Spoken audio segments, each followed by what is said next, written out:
37, 12 en adelante, para honra del Padre, del Hijo y del Espíritu Santo. Y dice: después fueron sus hermanos a apacentar las ovejas de su padre en Siquem. Y dio Israel a José: tus hermanos apacientan las ovejas en Siquem, ven y te enviaré a ellos. Y él respondiendo: heme aquí.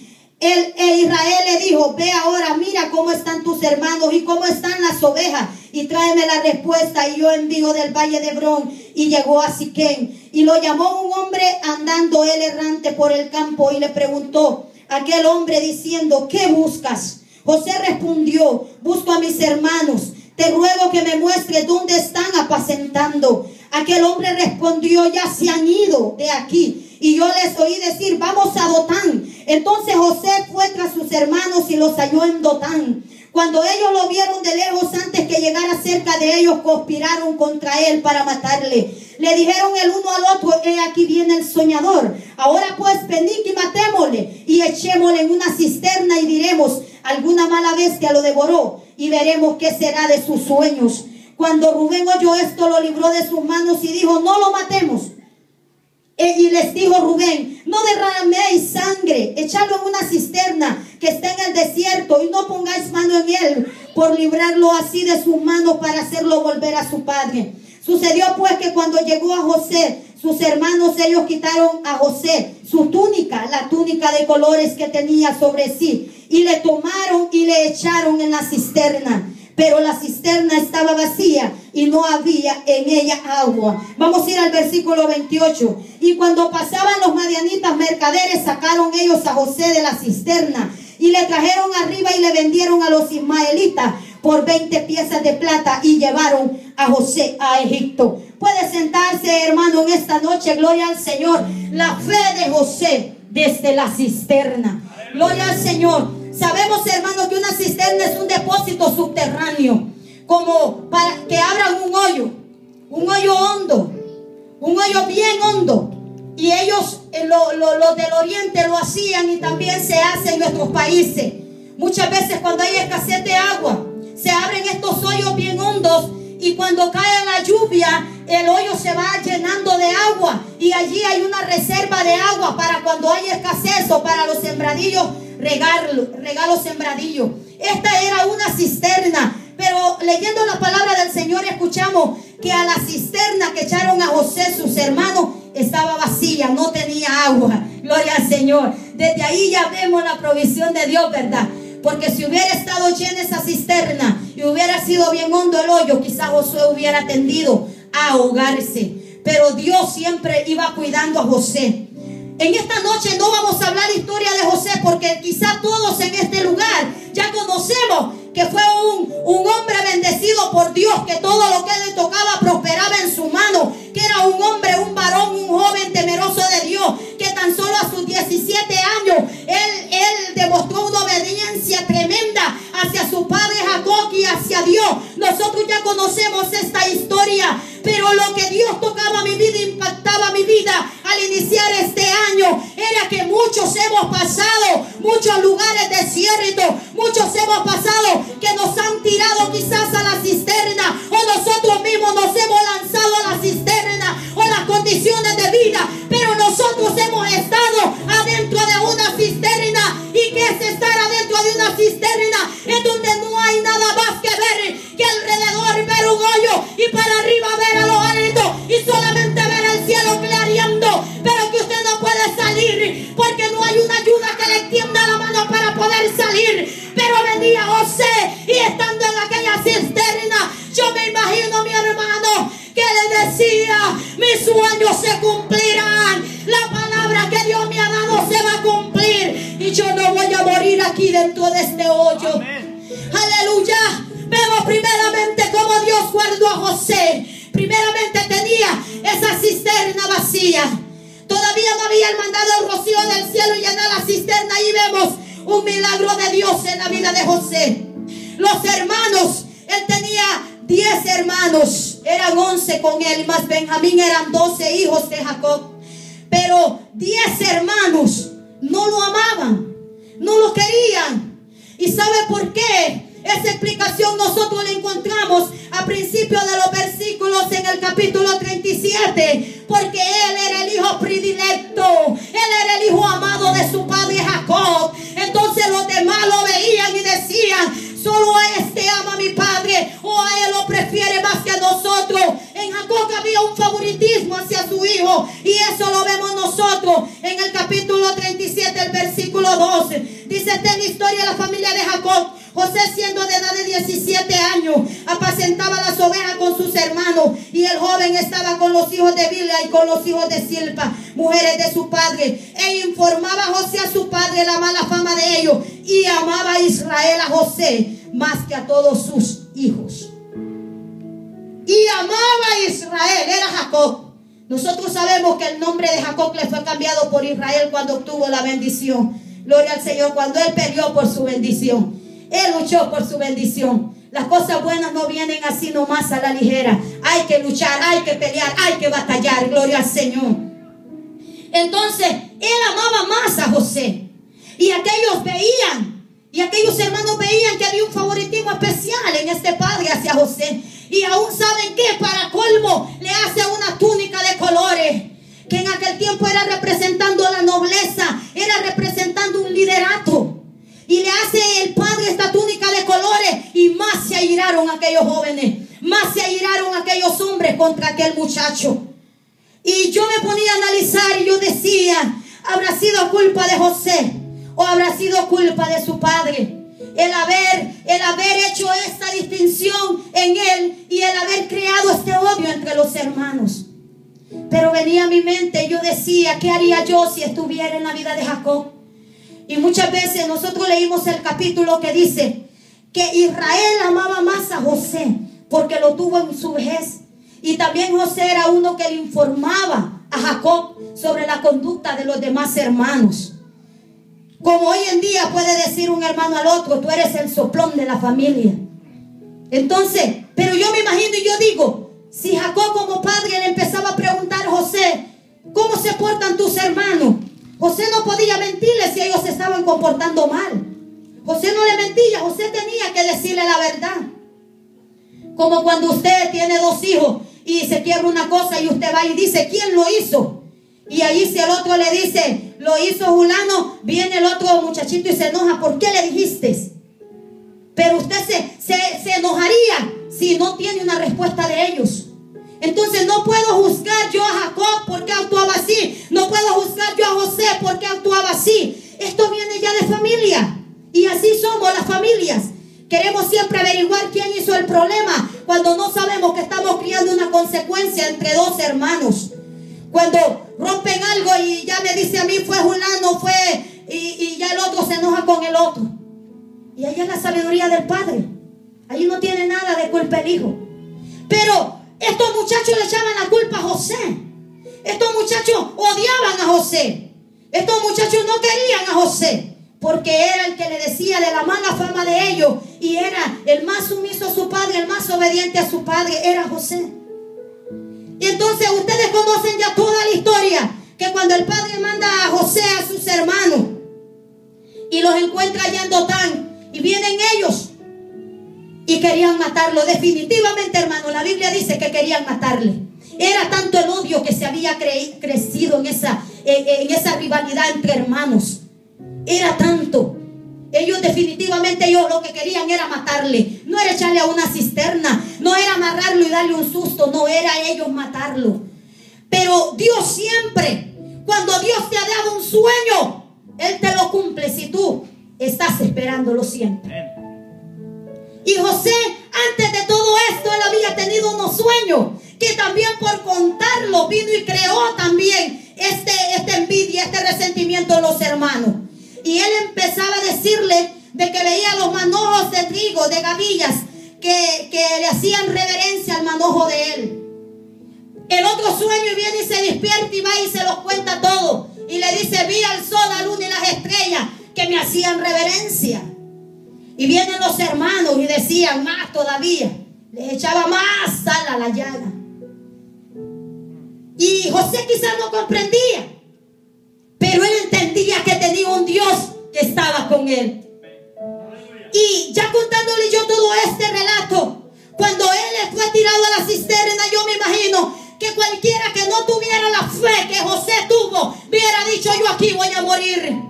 Cualquier hermano que no hubiera tenido la fe bien puesta en Dios, en su promesa y en los sueños que Él le había dado, hubiera dicho: yo de esta cisterna ya no salgo vivo, estos aquí me van a matar, quizá la van a llenar de tierra y me van a dejar enterrado, o yo no sé lo que van a hacer, pero yo aquí voy a morir.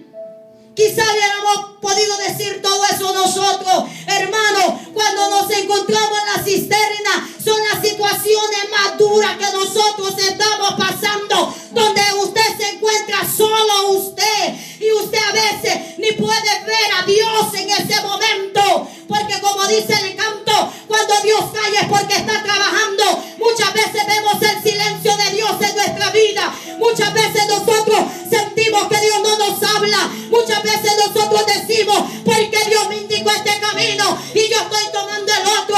Muchas veces nosotros decimos: ay, santo.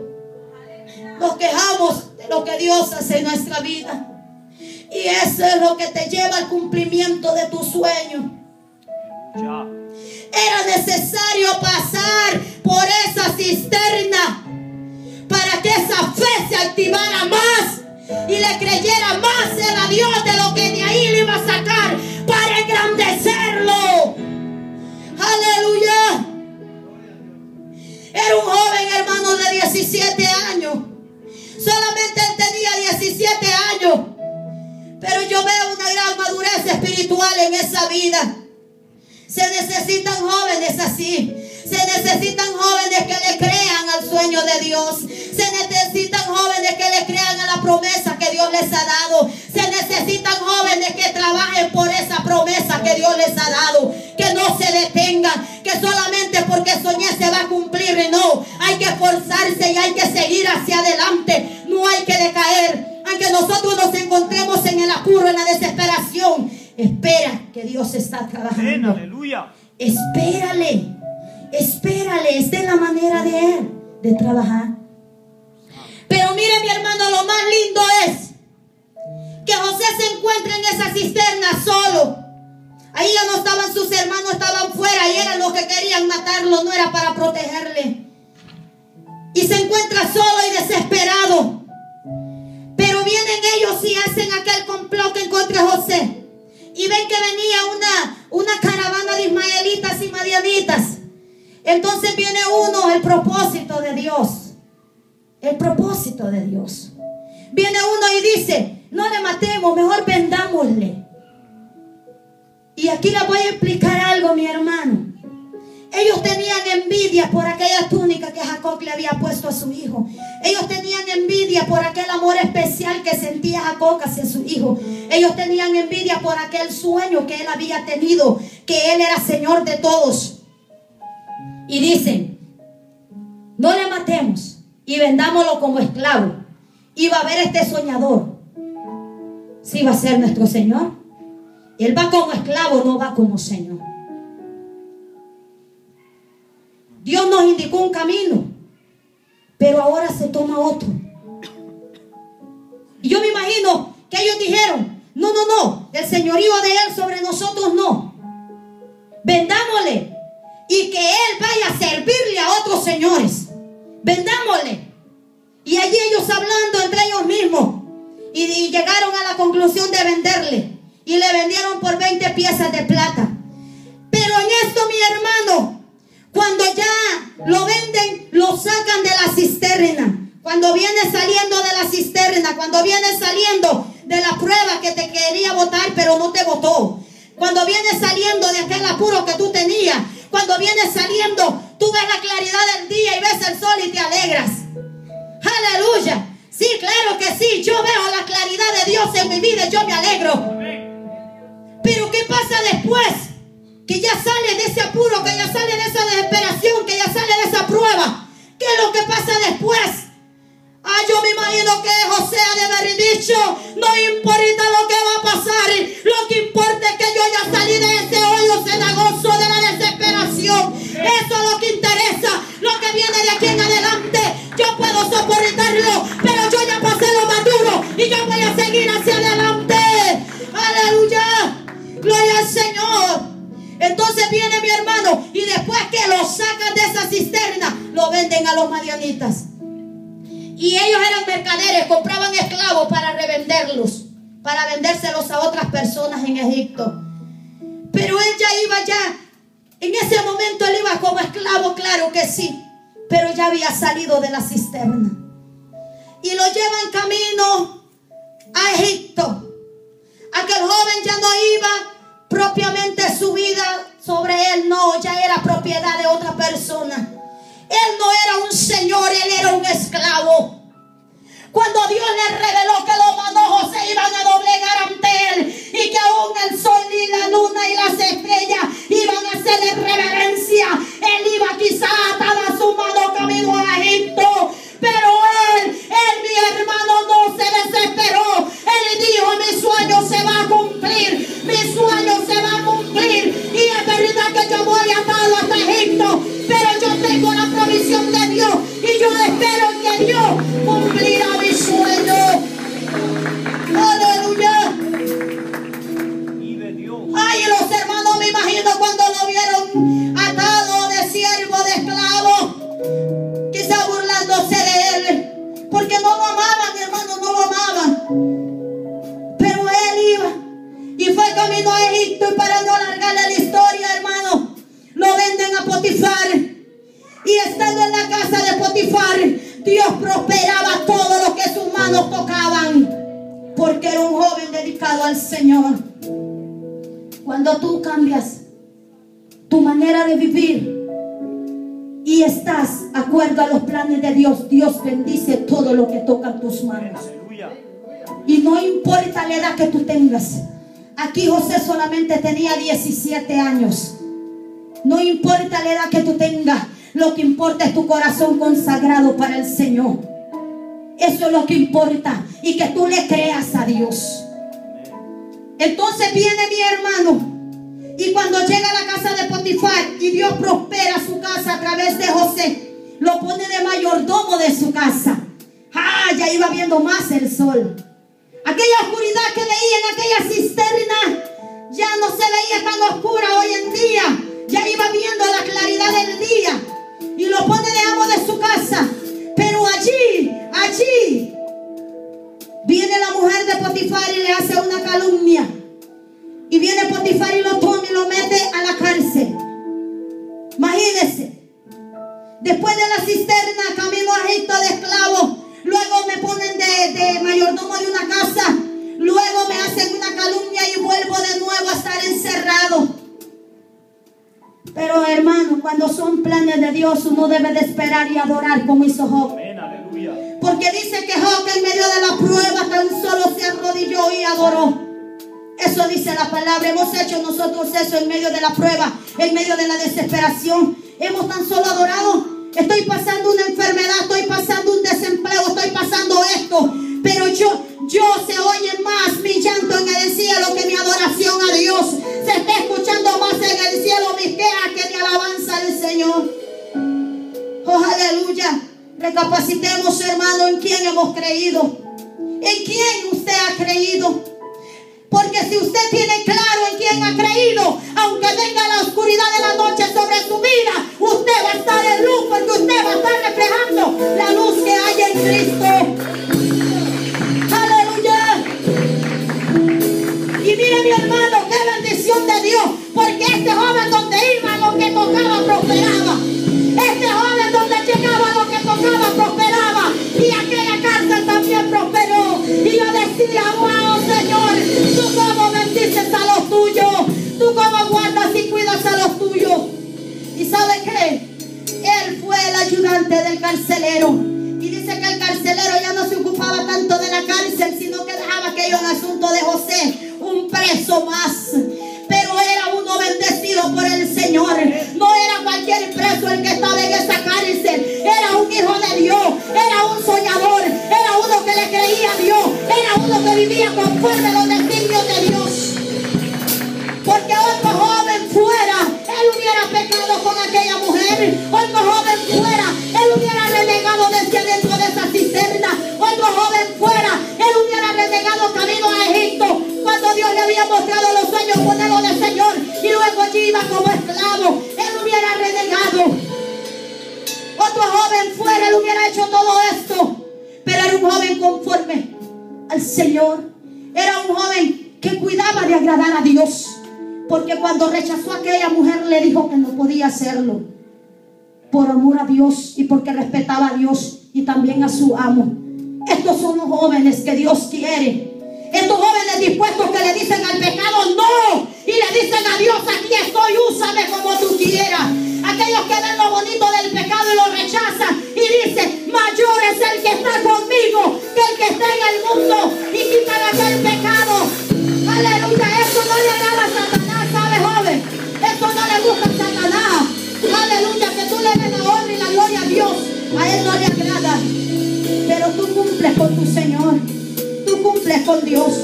Entonces lo nombran guardián de todos los presos. Y luego, hermano, estando allí en la cárcel, miren, metido allí en la cárcel, organizando todo lo de la cárcel. El preso estaba organizando todo lo que se movía en la cárcel.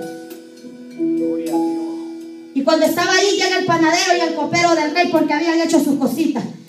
Pero llegan allí y tienen el sueño. Entonces vienen y José se da cuenta de este sueño. Y lo que yo me llama la atención, que José siempre exaltó a Dios. Nunca dijo: por mi sabiduría yo le voy a interpretar este sueño. Por mi estudio, por mi doctorado yo le voy a interpretar este sueño. Porque yo me gradué de profeta, yo le voy a interpretar este sueño. Nunca dijo eso. Él siempre le dio la gloria a Dios. Y le dijo que de él era la interpretación. De Dios es la interpretación. Y siempre, si usted lee la palabra, mi hermano, esos capítulos, siempre él exaltó a Dios. Aun cuando estuvo de frente a Faraón, él exaltó a Dios. Él exaltó a Dios. Que tu boca tenga Dios. Gracias a Dios. Que tus labios confiesen que Dios es que hace las maravillas en nuestra vida. Que tus labios digan: si yo me levanto en la mañana es porque Dios es grande. Si yo llego a la noche y el atardecer y estoy con mi familia feliz, es porque Dios es misericordioso. Pero no es porque yo lo merezca, es porque Dios es grande. Y mira, mi hermano, le interpreta los sueños. Y pues el copero fue restituido a seguir copero del rey. Y el panadero fue ahorcado, como le dijo José en la interpretación del sueño. Pero mire lo más desesperante, y es aquí donde yo le digo el mover de la prueba que produce en nosotros. A José no lo movió, pero a nosotros muchas veces nos mueve la prueba. Nos mueve de tener nuestra mirada puesta en Dios. Nos mueve. Pero José siempre siguió. Siempre siguió. Lo pusieron de amo, le quitaron el privilegio, lo echaron a la cárcel. Él siempre adoraba a Dios. Si no, Dios no hubiera prosperado lo que él tocaba. Pero él siempre adoraba a Dios.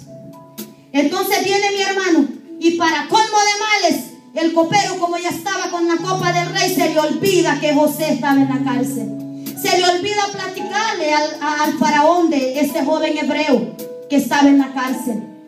Pero yo, estudiando la palabra del Señor, yo digo que si este copero le hubiera dicho al faraón, inmediatamente después que salió de la cárcel, le hubiera dicho que había este joven hebreo y que pedía la libertad de él, quizás Faraón lo hubiera sacado de ese lugar y lo hubiera enviado a sus padres. Porque de allá fue que lo quitaron de su padre, del que él amaba y del que lo amaba a él. Yo me imagino que uno siempre tiene que esperar en el Señor y no desesperarse en medio de la prueba. Porque si este copero le hubiera dicho inmediatamente al faraón, José no hubiera quedado ante el faraón como quedó al final. Sino que quizá el faraón por misericordia lo hubiera mandado a sacar, una de dos, para enviarlo con sus padres a la tierra de Jacob, o para seguir siendo esclavo. Para esos dos propósitos quizá lo hubiera mandado a sacar. Pero se le olvida al copero que José le había interpretado ese sueño. Y la Biblia dice claramente, hermano, que pasado 2 años, no fue un día, no fue 2 días, no te desesperes, no fueron 3, no fue un mes, no fue un año, fueron 2 años lo que pasaron. Es que tenía amnesia este copero, se le olvidaba todo. Y pasado, dice, que 2 años, al faraón se le presenta un sueño. Y no lo podían descifrar los magos. Nadie lo podía descifrar. Y allí fue donde el copero se acordó. Lo necesitaba el rey. El rey necesitaba que le interpretaran su sueño.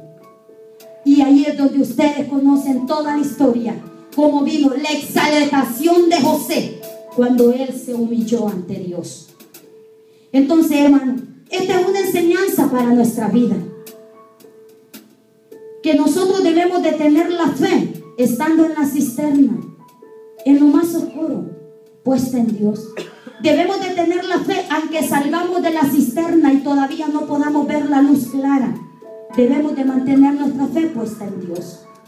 Hermano, es Él el que provee en nuestra vida.